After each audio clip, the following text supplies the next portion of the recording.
Guys मैं रवि एक बार फिर से स्वागत करता हूं आपका अपना यूट्यूब चैनल साइंस गुरु रवि में।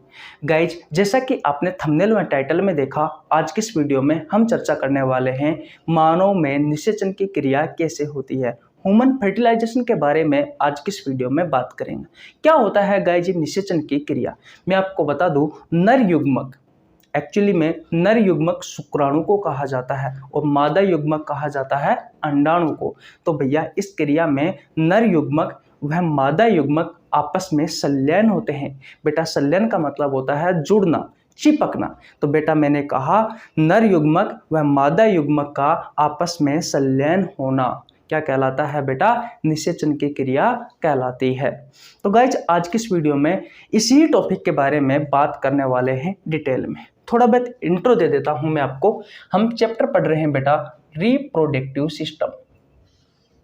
रिप्रोडक्टिव सिस्टम अर्थात जनन तंत्र।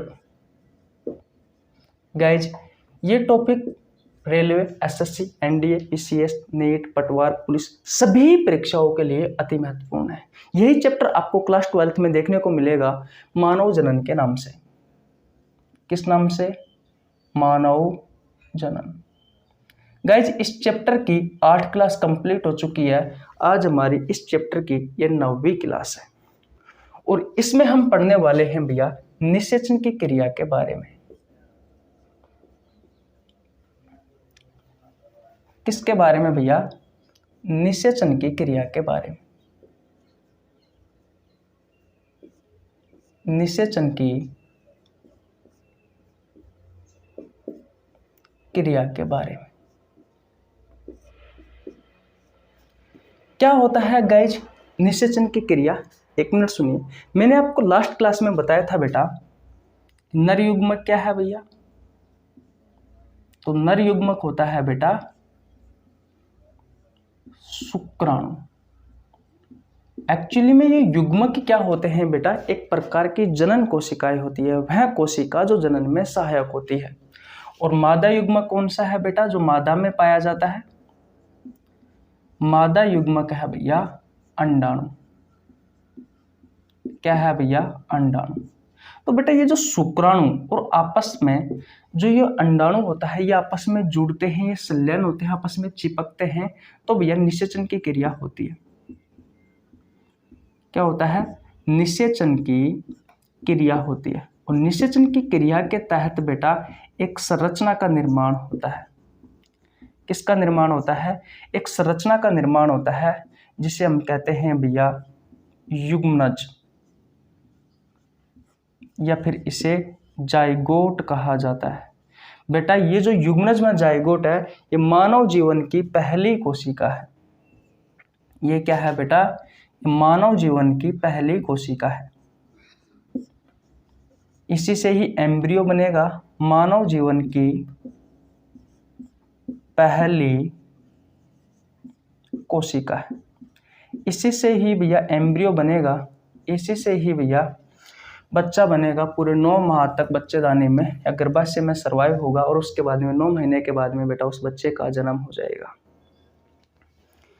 तो अब आपको समझ में आया कि निषेचन की क्रिया क्या होती है। नर युग्मक व मादा युग्मक का आपस में संलयन होना निषेचन की क्रिया कहलाती है, जिसके तहत एक संरचना का निर्माण होता है, युग्मनज में जाइगोट का निर्माण होता है, जिसे आप मानव जीवन की पहली कोशिका कह सकते हो या मानव जीवन की ईंट कह सकते हो। या मैं ये कह सकता हूँ कि शुक्राणु और अंडाणु का आपस में संलयन होना क्या कहलाता है? निषेचन कहलाता है या फर्टिलाइजेशन कहलाता है। मैं लिख देता हूँ साथियों निषेचन की क्रिया क्या है। जो आपको समझाया है वही चीज यहाँ पे लिखने वाला हूँ। नर युग्मक वह मादा युग्मक का, नर युग्मक वह मादा युग्मक का आपस में संलयन होना। संलयन का मतलब होता है जुड़ना या फिर चिपकना, एक दूसरे में मिल जाना। संलयन होना क्या कहलाता है बेटा? निषेचन कहलाता है, फर्टिलाइजेशन कहलाता है। बोलो कोई दिक्कत? अब गाइज आपसे आपके प्रतियोगी परीक्षाओं में जो क्वेश्चन पूछा जाता है वो ये पूछा जाता है कि भैया ये निषेचन की क्रिया कहाँ होती है। तो बेटा मैं आपको बता दूं, ये जो निषेचन की क्रिया है, ये निषेचन की क्रिया है भैया, ये होती है कहाँ पे होती है, ये भैया मादा जनन तंत्र में होती है। मादा जनन तंत्र यानी कि मादा का जो जनन तंत्र वाला भाग होता है बेटा, उसमें होती है। और उसमें भी कहाँ होती है बेटा, अगर आपसे पूछे तो बता देना भैया, अंडवाहिनी नलिका। इसी का ही दूसरा नाम होता है बेटा डिंबवाहिनी नलिका। ये इंपॉर्टेंट है, डिंबवाहिनी नलिका। और या फिर आप इसे कह सकते हो फैलोपियन ट्यूब, फैलोपियन ट्यूब। और इसमें भी कहाँ होती है बेटा, तो मैं आपको बता दूं, ये इसके 3 भाग होते हैं। इसके कितने भाग होते हैं, 3 भाग होते हैं। जिसमें भैया जो तुम्बिका वाला भाग है, जो तुम्बिका वाला भाग है बेटा, इस तुम्बिका वाले भाग में ये निषेचन की क्रिया संपन्न होती है। ये निषेचन की क्रिया संपन्न होती है।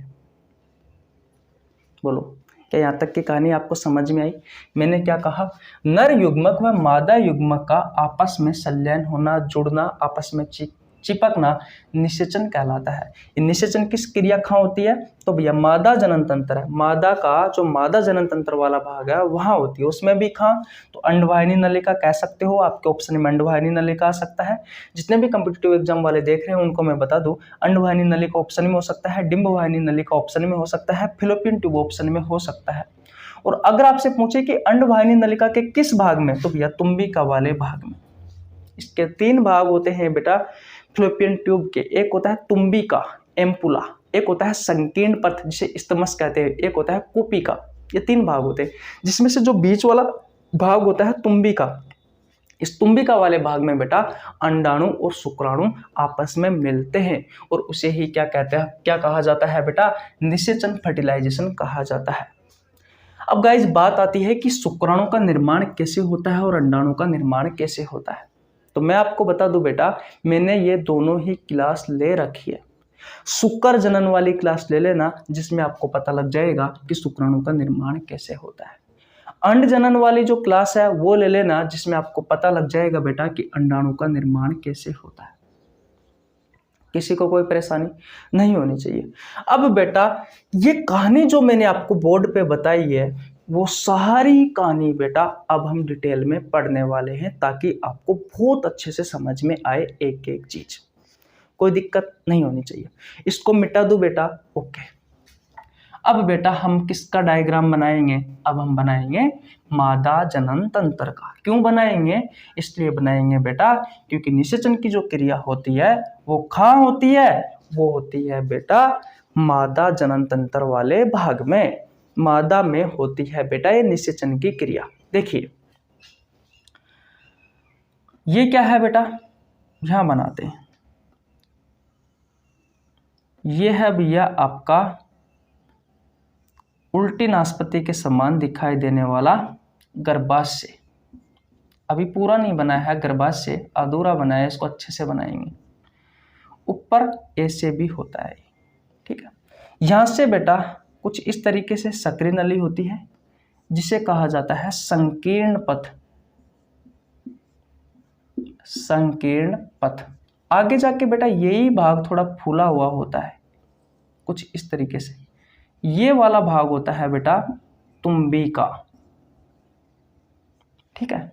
और आगे जाके बेटा कुछ इस तरीके से इसमें संरचनाएं लगी हुई होती है, ठीक है। और यहाँ पे होता है बेटा अंडाशय। क्या होता है, अंडाशय होता है। ये झिल्ली लगी हुई होती है बेटा, जब इस अंडाशय से अंडाणु बाहर निकलते हैं तो उन अंडाणुओं को पकड़ने में सहायक होती है झिल्ली। और ये वाला भाग होता है बेटा कुपिका। ठीक ऐसे इस तरफ होता है सेम, ये संकीर्ण पथ हो गया, ये थोड़ा फूला हुआ भाग हो गया तुम्बिका, नाम तो लिख ही दिया। और आगे जाके बेटा ये कीपक के समान जो संरचना आपको दिखाई देती है, ये झिल्ली है और ये कोपिका है। कोई दिक्कत? तो ये दो अंडाशय है बेटा। मादा में दो अंडाशय पाए जाते हैं, एक ये पाया जाता है और एक ये पाया गया। कोई दिक्कत? और ये वाला जो आपको भाग दिखाई दे रहा है ये उल्टी नासपति के समान, ये होता है गर्भाशय, और ये वाला भाग होता है बेटा गर्भाशय ग्रीवा। एक्चुअली में गर्भाशय का मुख होता है और ये काम आता है बेटा प्रसव की क्रिया, जब हम आपको पढ़ाएंगे उसमें इसका बहुत बड़ा रोल होता है। ठीक है। और बेटा ये वाला भाग होता है भैया योनि वाला भाग। ये क्या है? ये है योनि। तो मैंने आपको शुरुआत में क्या बताया कि निषेचन की क्रिया कहाँ संपन्न होती है बेटा? तो इसी तुम्बिका वाले भाग में होती है। इसी तुम्बिका, ये फूला हुआ जो भाग है एम्पुला, इसी भाग में बेटा निषेचन की क्रिया होती है। अब गाइज मैं आपको जो कुछ पढ़ाऊंगा वो मैंने आपको पहले क्लासों में पढ़ा हुआ भागों के बाद, जो मैंने आपको पहले पढ़ा दिया है, पहले क्लासों में पढ़ा दिया है, वहां से मैं बेटा कुछ चीजों को उठाऊंगा और यहाँ आपको बताऊंगा। तो इसलिए कहता हूं कि अगर आपने अंड जनन वाली क्लास नहीं पढ़ी है तो वो देख लीजिए, और शुक्र जनन वाली क्लास नहीं पढ़ी है तो वो देख लीजिए। नर जनन तंत्र भी आपको देखना है, मादा जनन तंत्र वाला भाग भी देखना है। कम से कम आप ये 4 क्लास तो देखो ही देखो, नर जनन तंत्र, मादा जनन तंत्र, अंड जनन और शुक्र जनन। अगर वो देख लेते हो तो बेटा आपको बहुत अच्छे से समझ में आएगी। अब तक की कहानी जो है वो तो बेटा आपको अच्छे से समझ में आ गई होगी, लेकिन आगे जो कहानी है बेटा अगर आपने क्लास नहीं देखी है तो आपको थोड़ी मुसीबत आ सकती है। इसलिए बेटा कोई बात नहीं, इसको देख लो, लेकिन उसको जरूर देखना भैया, क्योंकि वो क्लासें बहुत ज्यादा इंपॉर्टेंट है। देखो हर चीज एक सीक्वेंस से पढ़ी जाती है। अगर आप बीच में से किसी क्लास को देखते हो तो आपको कुछ समझ में नहीं आता, इतना तो आप जानते ही हो। बस वही है बेटा इस क्लास, ये क्लास वही है, ये वो क्लास है बेटा। अगर आपने पहले की क्लास नहीं देखी है तो भैया आपको ये कुछ समझ में नहीं आएगा। ठीक है, ओके। तो निषेचन की क्रिया कहाँ होती है? इस तुम्बिका वाले भाग में होती है। नर युग्मक में मादा युग्मक यानी कि शुक्राणु व अंडाणु का आपस में संलयन होना निषेचन कहलाता है, फर्टिलाइजेशन कहलाता है। निषेचन की क्रिया कहाँ होती है? ये होती है बेटा मादा जनन तंत्र में, यानी कि अंडवाहिनी नलिका में, डिंबवाहिनी नलिका में, फ्लोपियन ट्यूब में। बेटा ये डिंबवाहिनी नलिका, अंडवाहिनी नलिका कहाँ होती है ये तो आपने बताया ही नहीं बेटा।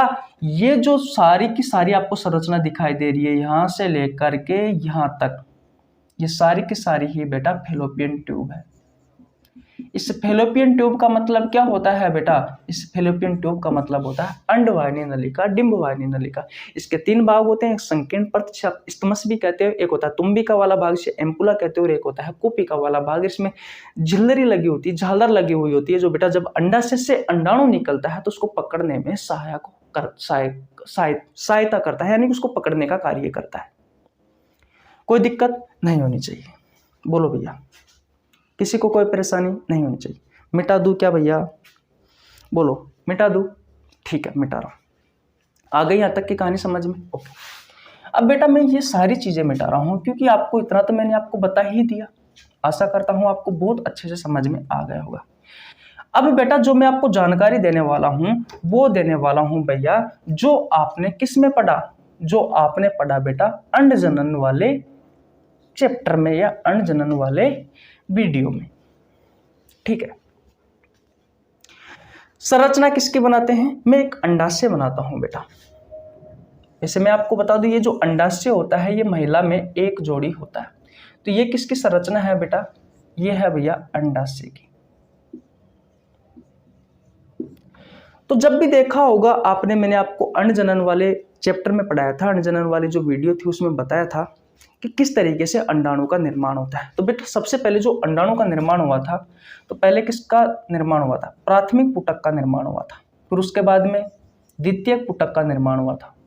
उसके बाद में तृतीयक पुटक का निर्माण हुआ था। और उसके बाद में बेटा किसका निर्माण हुआ था? उसके बाद में हुआ था ग्राफी पुटक का निर्माण हुआ था। बोलो हुआ था या नहीं हुआ था? अब ये ग्राफी पुटक क्या होता है, सॉरी प्राथमिक पुटक क्या होता है, द्वितीयक पुटक क्या होता है, तृतीयक पुटक क्या होता है, ग्राफी पुटक क्या होता है, ये तो बेटा आपको वहां जाकर ही देखना पड़ेगा अंड जनन वाले वीडियो में। तो सबसे पहले किसका निर्माण हुआ? प्राथमिक पुटक का, उसके बाद में द्वितीयक पुटक का, उसके बाद में तृतीयक पुटक का, और उसके बाद में ग्राफी पुटक का। तो मैं आपको ग्राफी पुटक की जो संरचना है वो बना के बताता हूं। ग्राफी पुटक, देखिए ग्राफीपुटक की जो संरचना है बेटा, उसके बिल्कुल मध्य में क्या होता है, उसके बिल्कुल मध्य में होता है भैया द्वितीयक अंडक।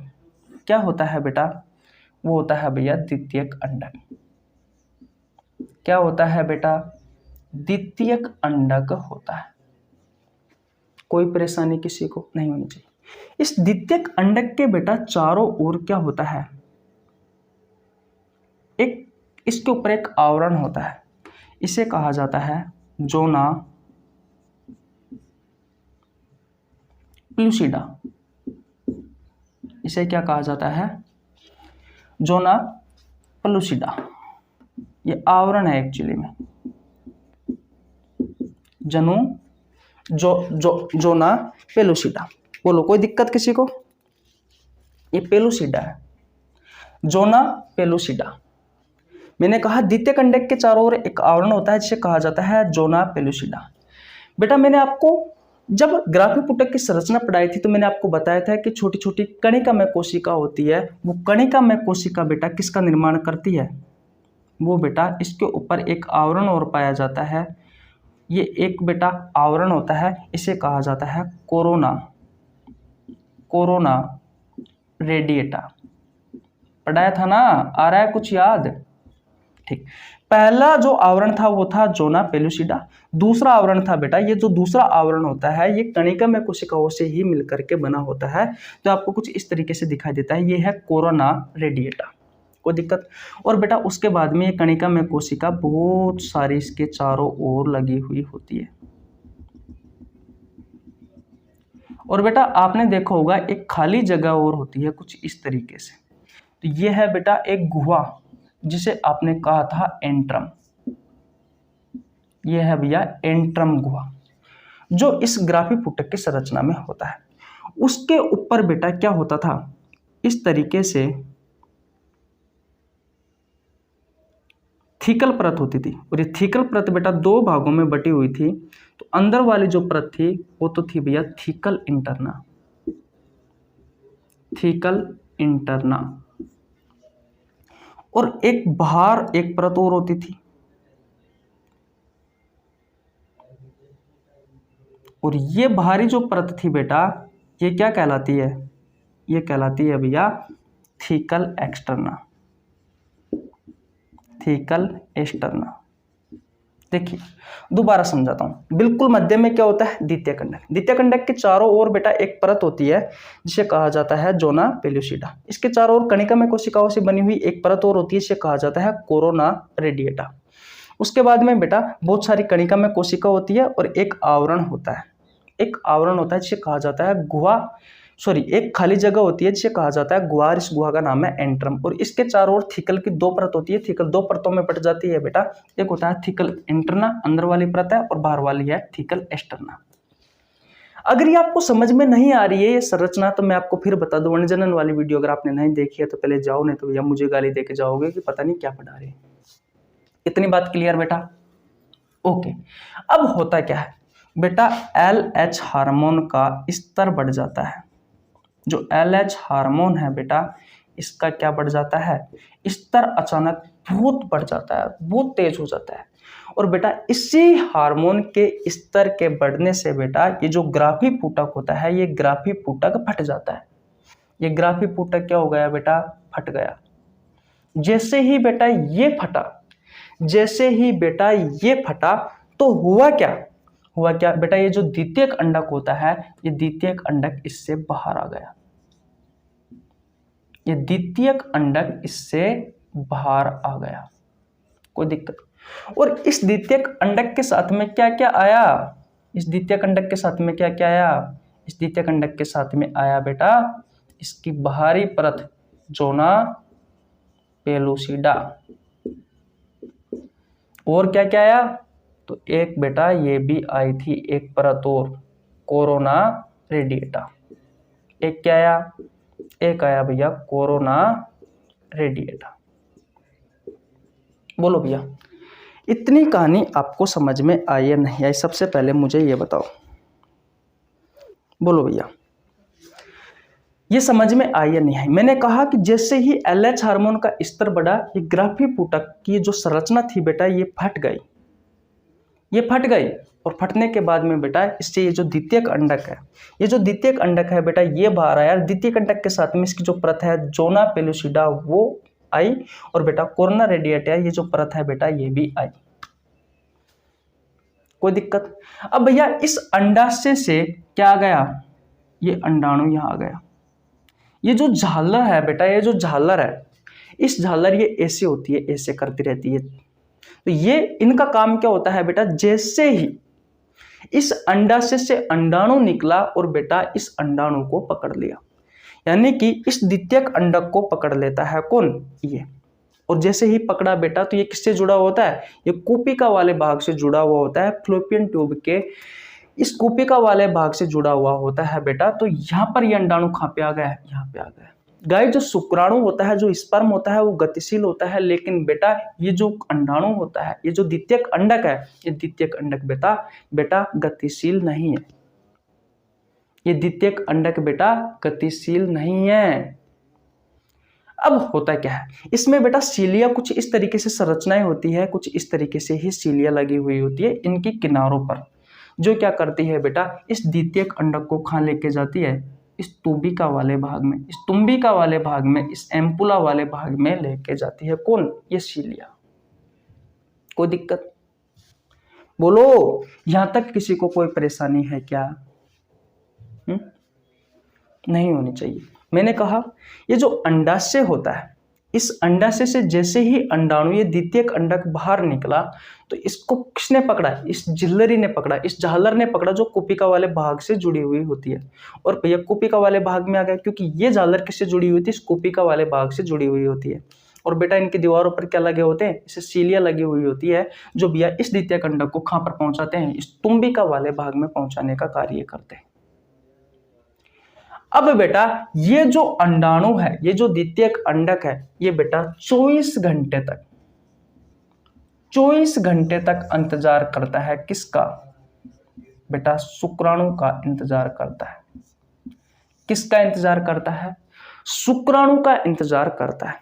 अगर बेटा शुक्राणु आ गया, क्योंकि हम निषेचन की क्रिया पढ़ रहे हैं, अब निषेचन की क्रिया में तो हमें शुक्राणु और अंडाणु को आपस में मिलाना है। तो बेटा अगर शुक्राणु आ गया तो इसमें निषेचन की क्रिया हो जाएगी। अब शुक्राणु इस भाग तक कैसे पहुंचता है, अभी उसके बारे में भी पढ़ेंगे, लेकिन अगर बेटा शुक्राणु नहीं आया तो बेटा ये जो अंडाणु है ये नष्ट हो जाता है। ये जो अंडाणु है बेटा, ये अंडाणु नष्ट हो जाता है। बोलो, किसी को कोई परेशानी? ये जो अंडाणु होता है बेटा, ये अंडाणु नष्ट हो जाता है। बोलो भैया, क्या ये सारी कहानी आपको समझ में आई या नहीं आई? एक बार और रिवीजन करवाऊं? ओके, अगर आपने स्क्रीनशॉट नहीं लिया है तो स्क्रीनशॉट ले लीजिए। ले लिया स्क्रीनशॉट? ओके भैया, देखिए भैया एक बार और समझाते हैं आपको। ये ग्राफीन पुटक की संरचना है, ग्राफी पुटक की। जैसे ही LH हार्मोन का स्तर बढ़ा, ये फट जाता है कौन, ये ग्राफी पुटक वाली ये संरचना फट जाती है। इसमें से द्वितीयक अंडक बाहर निकलता है। द्वितीयक अंडक के ऊपर दो संरचना होती है, दो परत होती है, एक जोना पेलुसिडा की और एक कोरोना रेडिएटा की। जैसे ही बेटा अंडाशय इससे बाहर निकलेगा, लेकिन निकलेगा कब, तो बेटा आपने आर्तव चक्कर पढ़ा होगा। क्या पढ़ा होगा, आर्तव चक्कर, मेंस्ट्रुअल साइकिल, मासिक चक्कर पढ़ा है ना। तो बेटा उसके 14वें दिन निकलता है। कब निकलता है, 14वें दिन भैया ये निकलता है। और मैं आपको बता दूं बेटा, इस अंडाशय से अंडाणु का निकलकर इस फैलोपियन ट्यूब में पहुंचना क्या कहलाता है, अंडोत्सर्ग कहलाता है। क्या कहलाता है, अंडोत्सर्ग कहलाता है। कब निकलता है, आर्तव चक्कर के 14वें दिन। एक बार सुन लीजिए, इस अंडाशय से इस अंडाणु का या द्वितीयक अंडक का निकलकर फैलोपियन ट्यूब में पहुंचना क्या कहलाता है भैया, अंडोत्सर्ग कहलाता है। और ये अंडोत्सर्ग की क्रिया कब होती है, आर्तव चक्कर के 14वें दिन होती है। जब मैंने आपको आर्तव चक्कर पढ़ाया था तब भी मैंने आपको ये चीज सिखाई थी ना, जी हाँ सिखाई थी। अगर आपने नहीं सीखी है तो जाओ पहले क्लास लो। इतनी कहानी आपको समझ में आई या नहीं आई? ओके, जैसे ही अंडाणु निकला तो इस कुपिका वाले भाग से कुछ झालर ऐसे संरचना लगी हुई होती है, ऐसे ऐसे ऐसे गमन करती रहती है ये हर हमेशा। इनका कार्य क्या है बेटा? इनका कार्य ये है कि जैसे ही अंडाणु बाहर निकला उसे भैया पकड़ना, और पकड़ करके इस कोशिका वाले भाग में छोड़ देती है। अब इस पूरी फ्लैपियन ट्यूब में बेटा क्या होती है? सीलिया ऐसे ऐसे गमन करती हुई क्या होती है? ऐसे कुछ इस तरीके से ऐसे गमन करती हुई सीलिया एक संरचना होती है जो भैया, क्योंकि अंडाणु तो गतिशील नहीं होता, और बेटा गतिशील नहीं होता तो इसे ये सीलिया ले जाने का कार्य करती है और खा जा करके छोड़ती है, इस टूबिका वाले भाग तक छोड़ने का कार्य करती है।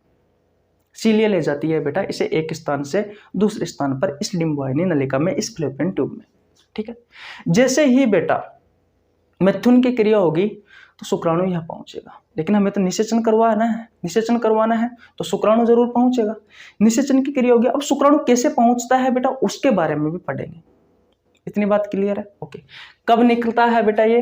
तो आर्तव चक्कर के 14वें दिन निकलता है भैया ये अंडाणु इस अंडाशय से, और अंडोत्सर्ग क्या कहलाता है?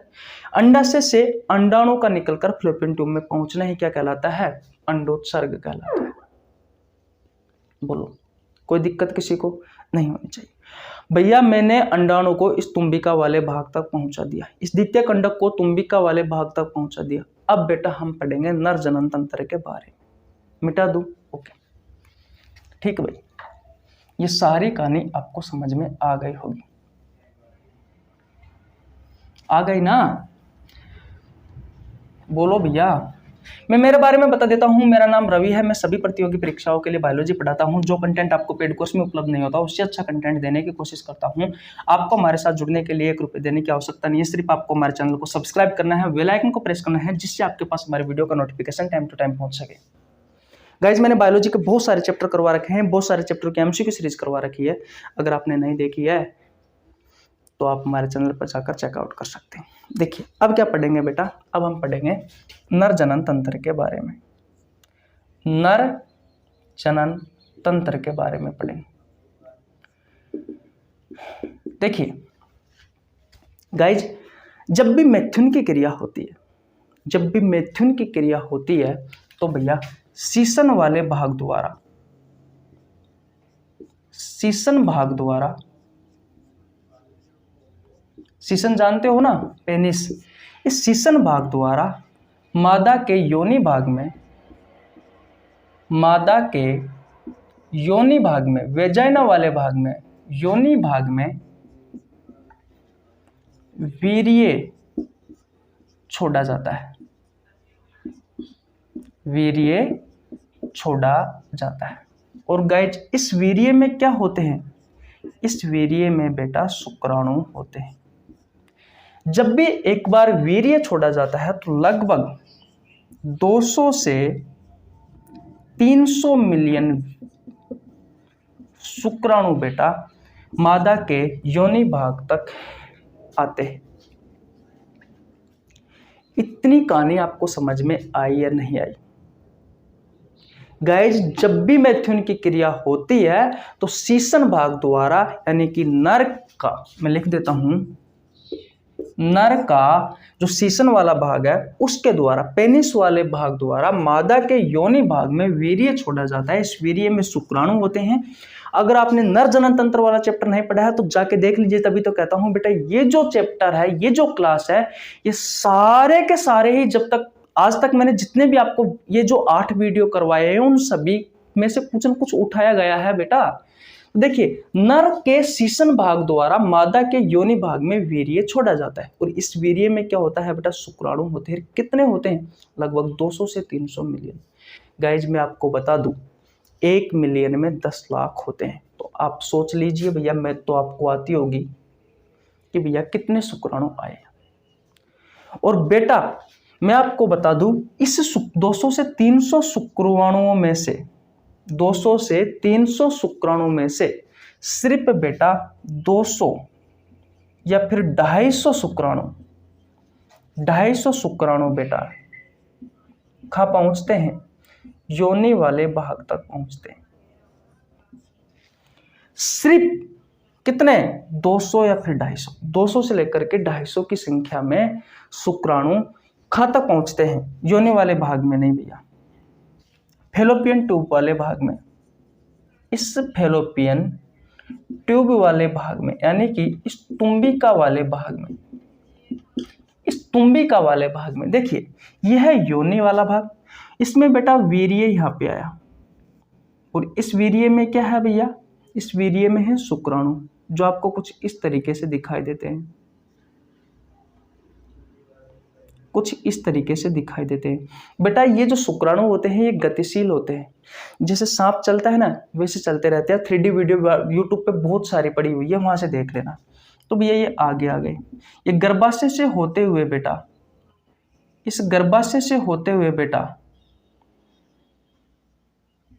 देखो योनि वाले भाग में छोड़ता है। योनि वाले भाग में इस वीर्य का त्याग किया जाता है नर के शीशन भाग द्वारा। इससे भैया गर्भाशय ग्रीवा से होता हुआ बेटा गर्भाशय वाले भाग को जैसे ही पार करता है तो ये क्या जाता है, फैलोपियन ट्यूब, अंडवाहिनी नलिका, डिंबवाहिनी नलिका, यहाँ पे आ जाता है भैया। यहाँ आके इस तुम्बिका वाले भाग में आता है। और तुम्बिका वाले भाग में कितने पहुंचते हैं शुक्राणु बेटा, सिर्फ 200 से 250 शुक्राणु। अब मेन पॉइंट ये आता है कि भैया 200 से 300 मिलियन शुक्राणु मादा के योनि भाग तक पहुंचे, लेकिन भैया गर्भाशय ग्रीवा को पार किया, गर्भाशय को पार किया, और इस फैलोपियन ट्यूब में के इस तुम्बिका वाले भाग में जो शुक्राणु पहुंचे वो सिर्फ कितने पहुंचे, 200 या फिर 250। वो कहां गए भैया, वो मिलियंस की संख्या में जो शुक्राणु थे बेटा वो कहां गए। अगर आपको पता है तो आप कमेंट बॉक्स में बता सकते हो, बोलो भैया। अगर आपको पता है तो आप कमेंट बॉक्स में बताओ, जल्दी जल्दी बताओ भैया, जल्दी जल्दी बताओ, बताओ भैया। कुछ आ रहा है समझ में जो मैं बता रहा हूं वो? अगर आपको समझ में आ रहा है तो वीडियो को लाइक कर दीजिए, आपके छोटे भाई के लिए एक प्यारा सा कमेंट कर दीजिए। चैनल पर नया तो चैनल को सब्सक्राइब कर लेना, बेल आइकन को प्रेस कर लेना, जिससे आपके पास हमारे वीडियो का नोटिफिकेशन टाइम टू टाइम पहुंच सके। क्या यहाँ तक की कहानी बेटा आपको समझ में आई? अब मैं बताने वाला हूं कि वो कहां गए। देखिए बेटा होता क्या है, आपका जो गर्भाशय होता है इस गर्भाशय की 3 परत होती है। कितनी परत होती है भैया? 3 परत होती है। इस गर्भाशय की कितनी परत होती है? इस गर्भाशय की बेटा 3 परत होती है। एक होता है पेरीमेट्रियम, एक होता है मायोमेट्रियम, और एक होता है एंडोमेट्रियम। तो बेटा ये जो एंडोमेट्रियम वाली परत है, ये जो एंडोमेट्रियम वाली परत है बेटा, ये एंडोमेट्रियम वाली जो परत होती है ये एक केमिकल का, एक रसायन का श्रावण करती है, जिससे भैया बहुत सारे मिलियंस में जो शुक्राणु होते हैं बेटा वो नष्ट हो जाते हैं। पहला बात तो ये है, पहली बात तो ये है। दूसरी बात, आपने ब्लड वाला चैप्टर पढ़ा होगा, और ब्लड में WBC कोशिका के बारे में मैंने आपको पढ़ाया भी है, और आपने कहीं और जगह से भी पढ़ा है। इम्यून सिस्टम का हिस्सा माना जाता है बेटा WBC को, क्योंकि हमें बीमारियों से बचाता है। वह सिस्टम जो हमें बीमारियों से बचाता है वो होता है इम्यून सिस्टम। WBC बेटा कोशिका क्या करती है, हमारी बॉडी में कोई भी बाहरी पार्टिकल आया उससे लड़ने का कार्य करती है। वो वायरस हो सकता है, वो बैक्टीरिया हो सकता है, ऐसा कोई बाहरी पार्टिकल जो हमारे शरीर को नुकसान पहुंचा सकता है, चाहे वो हमारे शरीर के किसी भी भाग से हमारे शरीर के अंदर एंटर किया हो, नाक से, मुंह से, या फिर किसी और जगह से। तो बेटा जो शुक्राणु होते हैं वो भैया मादा के शरीर के लिए तो एक ऐसा बाहरी पार्टिकल है जो उसे नुकसान पहुंचा सकता है। तो बेटा ये जो मादा की योनि में, मादा के योनि वाले भाग में जो कोशिका होती है, वो कोशिका एक केमिकल का स्राव करती है। वो भैया वो केमिकल का स्राव, वो रसायन का स्राव बेटा इस बहुत सारे शुक्राणुओं को मार देता है, बहुत सारे शुक्राणुओं को मार देता है। और बेटा लास्ट एंड फाइनल कितने बचते हैं बेटा? 200 से 250 बचते हैं। मैं आपको बता दूं, निषेचन के लिए शुक्राणुओं की जो दर है वो 60% होनी चाहिए। कितनी होनी चाहिए? 60% होनी चाहिए। बेटा जैसे किसी ने हमला कर दिया, लड़ाई हुई आपस में दो सेनाओं के बीच में से, लास्ट में से जो जीतता है 10, 15, 20, 25, 50 जो विजयी रहते हैं, वैसे ही बेटा 200 से 300 मिलियन की संख्या में ये शुक्राणु बेटा मादा के योनि भाग तक पहुंचते हैं। लेकिन इस फैलोपियन ट्यूब के तुम्बिका वाले भाग में कितने पहुंचते हैं बेटा? 200 से 250 पहुंचते हैं। ठीक, अब बोलो यहां तक की कहानी आपको समझ में आई या नहीं आई? अब बेटा इस वाले भाग तक कौन कौन पहुंच गया? ये 200 से 250 ये पहुंच गए। अब इनमें भी कंपटीशन होगा। इनमें से भी बेटा सिर्फ एक शुक्राणु इस अंडाणु को भेद पाएगा। लेकिन उससे पहले बेटा हम शुक्राणु की संरचना के बारे में पढ़ते हैं।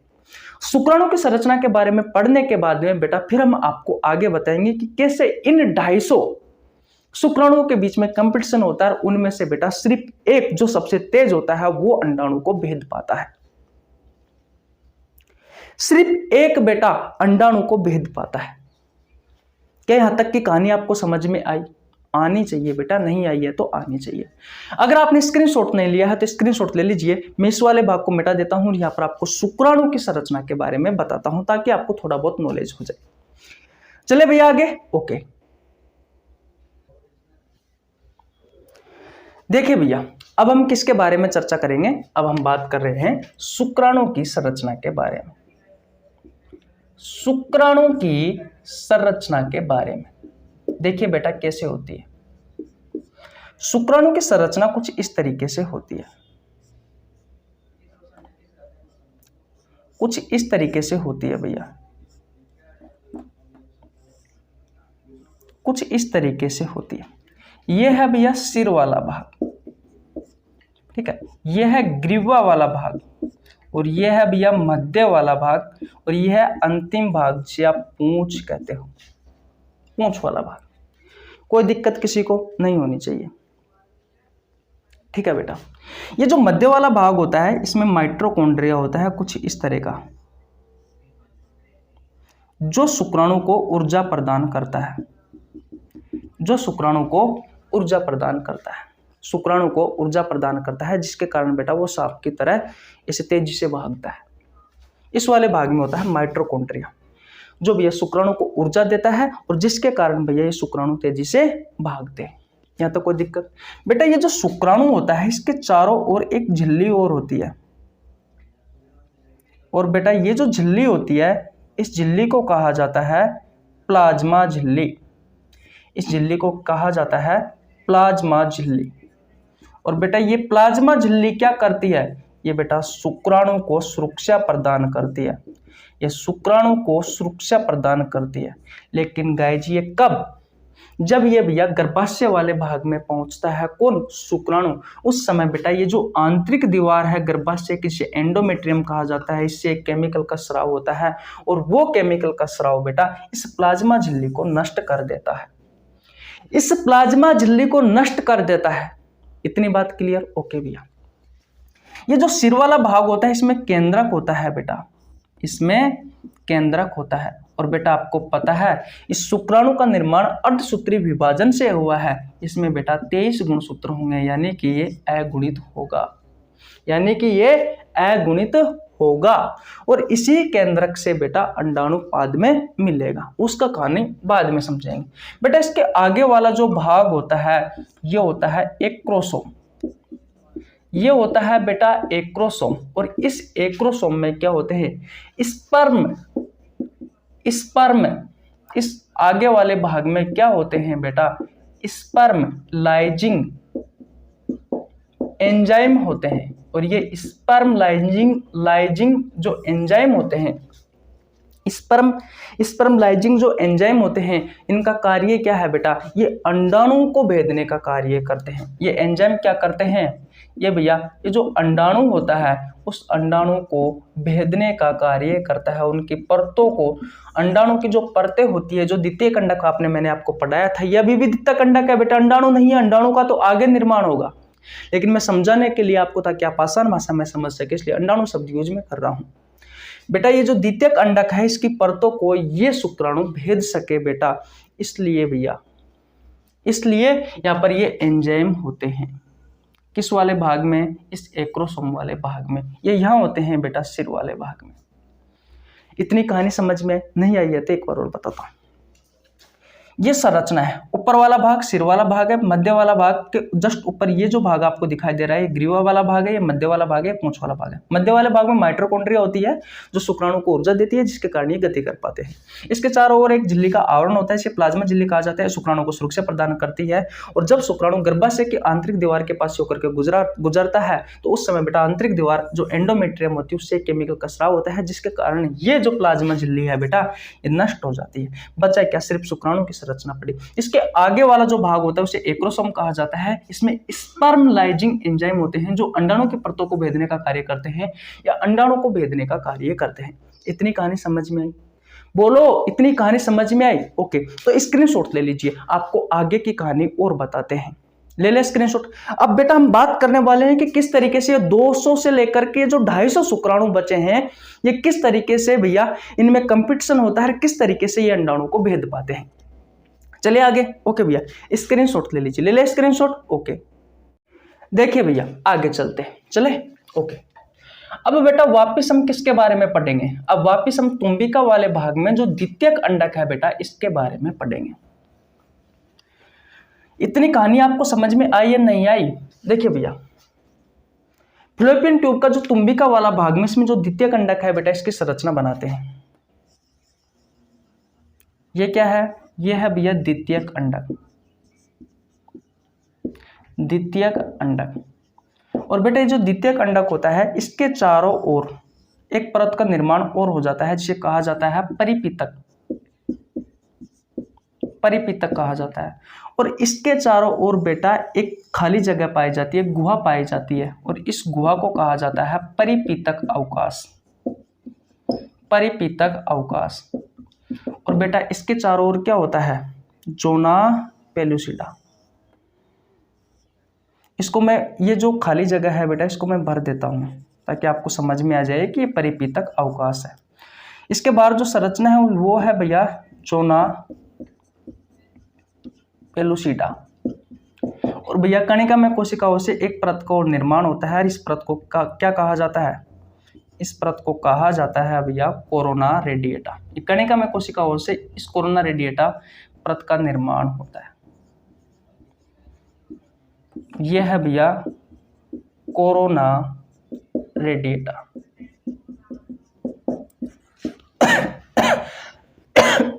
देखिए भैया, सॉरी। अब ये जो संरचना है भैया ये संरचना है तुम्बिका में, कहाँ पे? इस तुम्बिका वाले भाग में। अब 250 शुक्राणु बेटा इस फ्लोपियन ट्यूब के तुम्बिका वाले भाग में आ गए।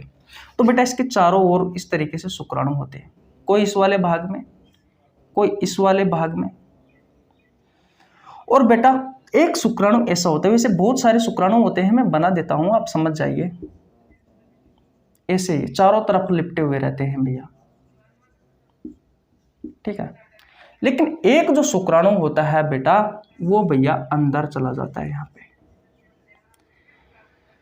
एक शुक्राणु जो होता है बेटा वो सब परतों को तोड़ते हुए, क्योंकि इसका जो एक्रोसोम वाला भाग है, इसका जो एक्रोसोम वाला भाग है उसमें क्या पाए जाते हैं? स्पर्म लाइजिंग एंजाइम पाए जाते हैं जो अंडाणु की भित्तियों को भेदता है और तोड़ करके भैया इस द्वितीयक अंडक में चला जाता है।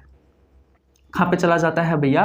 द्वितीयक अंडक में चला जाता है। और बेटा जैसे ही ये शुक्राणु का आगे वाला भाग, ये सिर वाला भाग इस द्वितीयक अंडक में प्रवेश किया, और वैसे ही बेटा एक क्रिया होती है बहु शुक्राणुता, बहु शुक्राणुता। अब बेटा बात आती है कि बहु शुक्राणुता क्या है? तो बेटा बहु शुक्राणुता ये जो 200 से लेकर के जो 250 शुक्राणु थे जो कंपटीशन कर रहे थे बेटा, ये कंपटीशन को क्या कहा जाता है? बहु शुक्राणुता कहा जाता है। क्या कहा जाता है? बहु शुक्राणुता कहा जाता है। और बेटा जैसे ही किसी एक शुक्राणु इस अंडाणु के पास, इस द्वितीयक अंडक के पास पहुंच जाता है इन सारी परतों को पार करते हुए, तो बेटा ये बहु शुक्राणुता की जो क्रिया है बेटा ये रुक जाती है, ये रुक जाती है। उसे कौन रोकता है? जो शुक्राणु ने भैया उस अंडाणु को भेदा है। नहीं तो भैया बहुत सारे जो शुक्राणु है वो इस द्वितीयक अंडक के पास आ जाएंगे। और क्या? नहीं बेटा, ऐसा नहीं होता। इनमें से सिर्फ एक आता है, जैसे ही एक प्रवेश करता है जैसे ही बेटा एक प्रवेश करता है इसके अंदर, तो ये बहु शुक्राणुता या 200 से 250 जो शुक्राणु थे, इनका जो कंपटीशन था वो रुक जाता है, वो वैसा का वैसा ही वहां हो जाता है। ऐसा क्यों होता है बेटा, वो रीजन क्या है? तो ये जो द्वितीय कंडक होता है वो एक केमिकल का स्राव करता है। वो बेटा सबसे पहले जाता है जोना पेलुसिडा के पास, और इस जोना पेलुसिडा के पास क्या होता है, एक रिसेप्टर होता है ZP3।